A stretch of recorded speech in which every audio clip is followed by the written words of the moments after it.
from Abdul Rahman. She says, what's the ruling on celebrating Valentine's Day? And we could go on talking about the history of Valentine's Day and its origin as a pagan festival, then turned into a Christian festival. And it's sufficient for us as Muslims to know that it has nothing to do with Islam.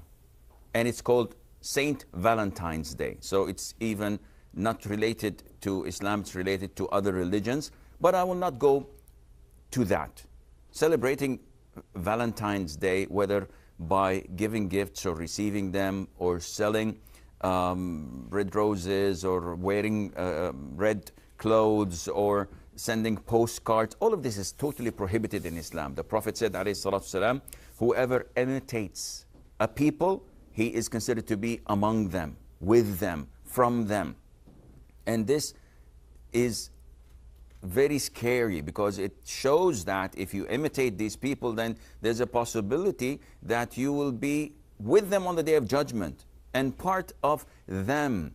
So this is totally prohibited to celebrate by any form or mean. The problem is not here. The problem is that there are two types of people who celebrate Valentine's Day. Those who are living among the kafir, in kafir countries, in non-Muslim countries. And these people, I feel sorry for them because they have what is called as peer pressure. So everyone around them is exchanging cards. And we know that the rate of divorce in these countries booms rocket high on the 14th of February, on Valentine's Day. And this is backed by statistics. They say that the divorce rate increases.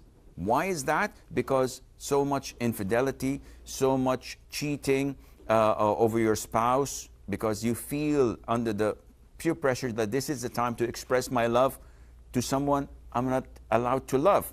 But at the end of the day, you have to express yourself. You have to get out of the closet. You have to do this and that, and then we know what happens. Islam totally opposes that.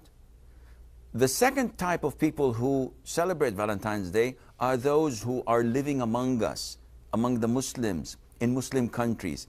And I feel sorry for them as well, because some of them are ignorant. Simply, they give their wives, legitimate love that is, they give their wives or their spouses a gift on that day, commemorating that they have love among themselves, and this is totally prohibited.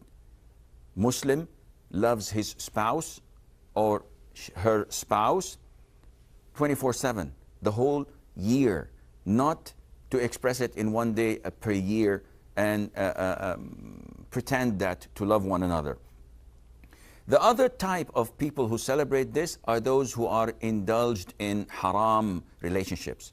So boyfriend, girlfriend, colleague at school, and no matter how many times scholars tell them that this is haram, this is against Islam, blah, blah, blah, they would not listen because they have this rebellious feeling. They inside do not love Islam.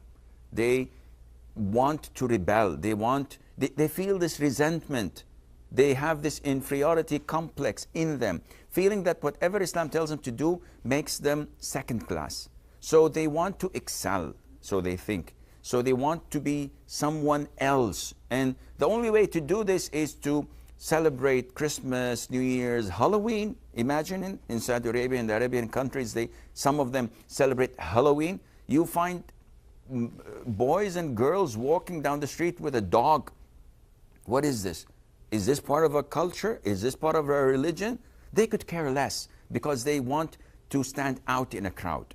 And whoever does this ends up in hell. As the Prophet tells us, not to wear libas al-shuhra, not to look to be famous or identified by a certain way of style that you are following. So Valentine is totally prohibited, and it's not part of Islam, and it's a major sin to celebrate it, and Allah Azza wa Jalla knows best.